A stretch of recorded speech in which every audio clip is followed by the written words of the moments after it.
মাটির নিচ থেকে ভয়ঙ্কর ভূত। এটা ছিল এক শান্ত ও সুনসান গ্রাম, যেখানে কোনো কোলাহল ছিল না।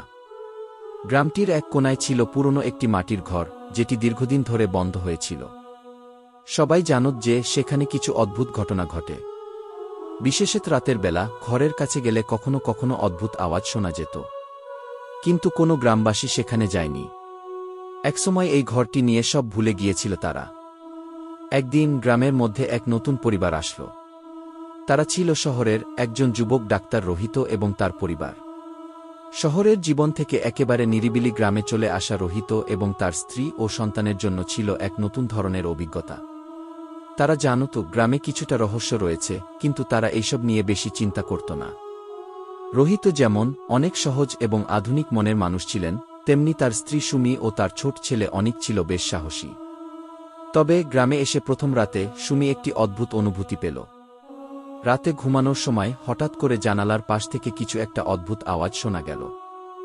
শুরুর দিকে সুমি ভাবল এটা হয়তো বাতাসের কারণে, কিন্তু পরের রাতে আবার সেই একই আওয়াজ।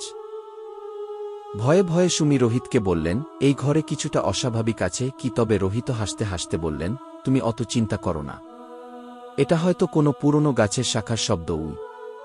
তবে পরের দিন গ্রামে এক ভয়াবহ ঘটনা ঘটল। সারা গ্রাম জুড়ে একটা আতঙ্ক ছড়িয়ে পড়ল। জানালো গ্রামের কয়েকজন মানুষ নিখোঁজ হয়ে গেছে। প্রথমে এটা একেবারে সাধারণভাবে নিলেও কিছুদিন পর আরও বেশ কয়েকজন মানুষের নিখোঁজ হওয়ার খবর পাওয়া গেল।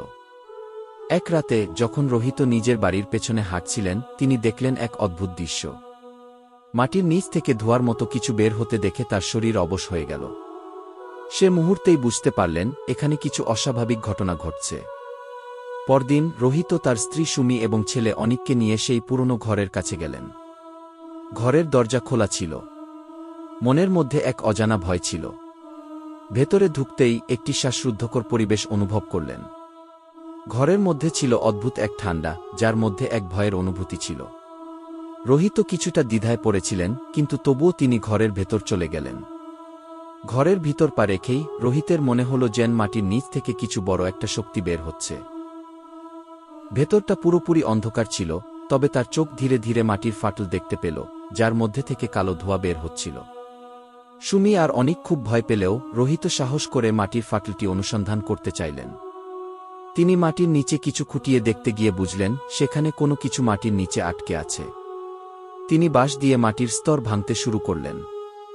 এক পর্যায়ে মাটির নিচে কিছু একটা বের হতে শুরু করল। ধীরে ধীরে একটি বিশাল হাত দেখা গেল। সুমি এবং অনিকের চোখে আতঙ্কের ছাপ স্পষ্ট হয়ে উঠল। আর এই সময় এক ভয়ানক চিৎকার শোনা গেল। তখনই বেরিয়ে এল সেই ভয়ঙ্কর ভূত, যার মুখ ছিল অসংখ্য জড়ানো পাকে ভর্তি। তার দেহের প্রতিটি অংশ ছিল মাটি দিয়ে আবৃত, চোখগুলো লাল ছিল এবং তার শরীরের ত্বক ছিল পচে যাওয়া। ভূতটি ধীরে ধীরে রোহিতের দিকে এগিয়ে আসছিল। তার মুখ থেকে এক অদ্ভুত গলিত আওয়াজ বের হচ্ছিল। রোহিত দৌড়ে পালাতে চেষ্টা করল, কিন্তু ভূতটি অত্যন্ত দ্রুত গতিতে তাকে ধরল। ভূতটি রোহিতের শরীরের দিকে টান দিল এবং তার শক্তিশালী হাতে তাকে মাটির নিচে টেনে নিয়ে গেল। সুমি ও অনেক ভয়াবহ অবস্থা দেখে দৌড়ে পালাতে লাগল, কিন্তু ভূতটি তাদেরও তাড়া করল। তবে এক পর্যায়ে সুমি এবং অনিক পালিয়ে বাঁচতে সক্ষম হল। গ্রামে ফিরে গিয়ে সুমি ও অনিক জানালো গ্রামবাসীরা খুব দ্রুতভাবে ওই ভূতের সম্মুখীন হতে পারে এমন কোনো পথ খুঁজে বের করতে হবে। গ্রামের মানুষজন একত্রিত হয়ে সেই ঘরের কাছে এসে ভূতটি বের করার চেষ্টা করল।